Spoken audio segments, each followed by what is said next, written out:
नमस्कार, इस खास बुलेटिन में आपका स्वागत है। मैं हूं रुचि शर्मा। आइए डालते हैं एक नजर हेडलाइंस पर। गेम्स, इवेंट्स और मर्च के लिए बोर्ड एप यॉट क्लब ने क्रिएट की क्रिप्टो करेंसी। फेड के कदम पर क्रिप्टो करेंसी में दिखा फायदा, बिटकॉइन ने किया $41,000 पर ट्रेड। आवे ने लॉन्च किया V3 लिक्विडिटी पूल, नेटवर्क के बीच एसेट मूव कर पाएंगे यूजर्स। यूक्रेन के राष्ट्रपति ज़ेलेंस्की ने वर्चुअल एसेट बिल पर किया साइन, क्रिप्टो को बनाया वैध। कॉइनबेस ने यूजर्स को क्रोम ब्राउजर एक्सटेंशन से वॉलेट फंड करने के लिए बनाया सक्षम। कजाकिस्तान ने 106 क्रिप्टो माइनिंग फार्म को किया बंद। बाइनेंस को दुबई में हासिल हुआ क्रिप्टो लाइसेंस।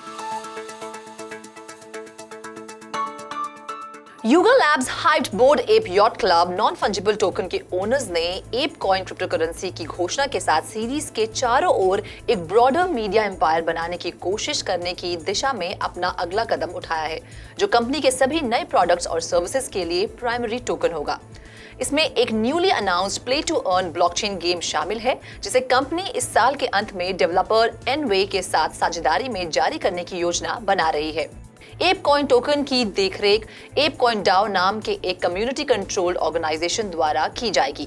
ऐसे में डिसेंट्रलाइज्ड ऑटोनोमस ऑर्गेनाइजेशन को 1 बिलियन एप कॉइन के सेल द्वारा फंड किया जाएगा और मेंबर्स द्वारा कंट्रोल किया जाएगा, जिसमें हर एक टोकन एक वोट प्रदान करेगा।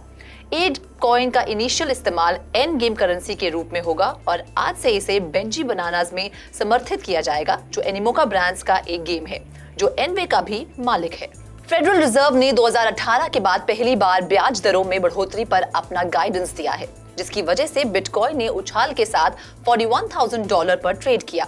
ये कदम फेड की pandemic era easy money policy के अंत का प्रतीक है और पूरे अमेरिका में बढ़ती इन्फ्लेशन के बीच सामने आया है। ऐसे में फेडरल फंड्स रेट अब 0.25 से लेकर 0.5% के बीच है। फेड ने 6 और रेट हाइक्स का अनुमान लगाया है। हालांकि इन्फ्लेशन के ट्रेजेक्टरी के बारे में उसका दृष्टिकोण काफी बढ़ गया है, जिसके तहत इस साल अब 4% से ऊपर जाने का फोरकास्ट है। यूक्रेन के प्रेसिडेंट व्लादिमीर ज़ेलेंस्की ने कानून पर एक बिल पर साइन किया है, जो देश में क्रिप्टो को वैध बनाता है। इस सबके बीच बिटकॉइन ने 24 घंटों में लगभग 4% की वृद्धि के साथ $41,000 के आसपास ट्रेड किया है, जबकि एथर उसी समय 5% की बढ़ोतरी के साथ $2,700 पर ट्रेड करते दिखा। सबसे बड़े डिसेंट्रलाइज्ड फाइनेंस प्रोटोकॉल आवे ने अपने V3 अपडेट को लॉन्च किया है, जो लिक्विडिटी पूल के मौजूदा मॉडल पर एक महत्वपूर्ण विकास को चिन्हित करता है। आवे V3 एक नए इंटरफेस के जरिए से यूजर एक्सपीरियंस प्रदान करते हुए कैपिटल एफिशिएंसी और सिक्योरिटी में सुधार पर ध्यान केंद्रित करता है। V3 अपग्रेड में क्रॉस चेन एसेट फंक्शनैलिटी, एक community contribution tool, gas optimisation model जैसे 20 to 25% फीस कम करने की उम्मीद है और एक हाई एफिशिएंसी मोड जैसे अन्य अपग्रेड शामिल हैं। अपग्रेड को शुरू में पॉलीगॉन, फैंटम, अवलांच, आर्बिट्रम, ऑप्टिज्म और हार्मनी विद इथेरियम पर तैनात किया जाएगा, ताकि भविष्य में इसे फॉलो किया जा सके। लॉन्च प्रोटोकॉल को इंस्टाडैप, डीबैंक, 1inch, पैरास्वैप, ज़ैपर, DeFi सेवर और ज़ीरियन सहित DeFi के सबसे ज्यादा इस्तेमाल किए जाने वाले प्रोडक्ट्स की एक रेंज में इंटीग्रेट करने में मदद करेगा। यूक्रेनियन प्रेसिडेंट वोलोदिमीर ज़ेलेंस्की ने देश में क्रिप्टो को लीगलाइज कर दिया है। एक रशियन इन्वेजन के खिलाफ देश की रक्षा का समर्थन करने के लिए डिजिटल एसेट डोनेशन ने उन्माद के बीच कानून में वर्चुअल एसेट पर एक बिल साइन किया है। यूक्रेन के डिजिटल ट्रांसफॉर्मेशन मिनिस्ट्री के एक बयान के अनुसार बिल, जिसे पिछले महीने यूक्रेनियन पार्लियामेंट द्वारा अप्रूव किया गया था, वह देश में वर्चुअल एसेट के लिए एक लीगल मार्केट का रास्ता बनाता है।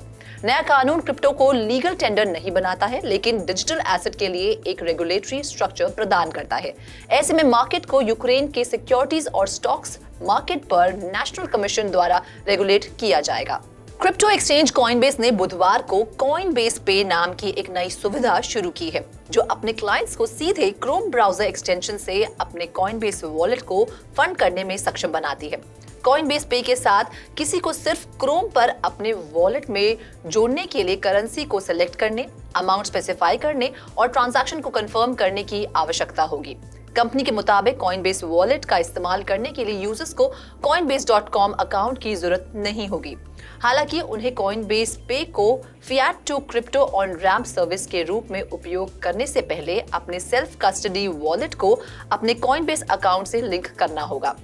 एक सेंट्रलाइज्ड एक्सचेंज से आने के बावजूद एक्सटेंशन के भीतर प्राइवेट कीज को यूजर द्वारा स्टोर किया जाता है, न कि Coinbase द्वारा।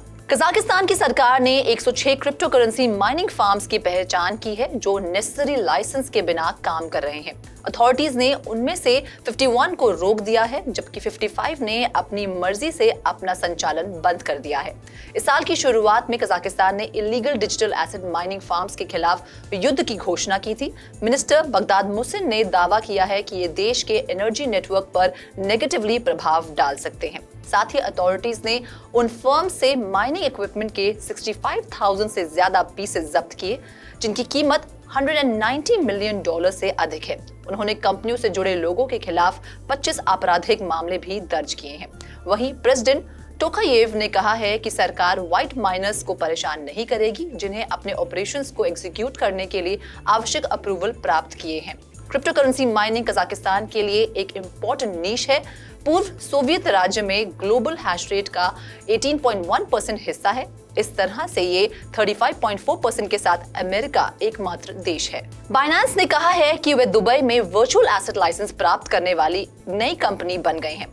एक रिलीज में बाइनेंस ने कहा है कि लाइसेंस उसे प्री क्वालिफाइड इन्वेस्टर्स और प्रोफेशनल फाइनेंशियल सर्विसेज प्रोवाइडर्स को लिमिटेड एक्सचेंज प्रोडक्ट्स और सर्विसेज को एक्सपैंड करने की अनुमति देगा। वर्चुअल एसेट रेगुलेटरी अथॉरिटी के इनिशियल रेगुलेटरी फेज के तहत जारी किया गया लाइसेंस इसे दुबई के वर्चुअल एसेट मार्केट मॉडल के भीतर रीजन में एक्सपेंशन के लिए बेस के रूप में संचालित करने की अनुमति देता है।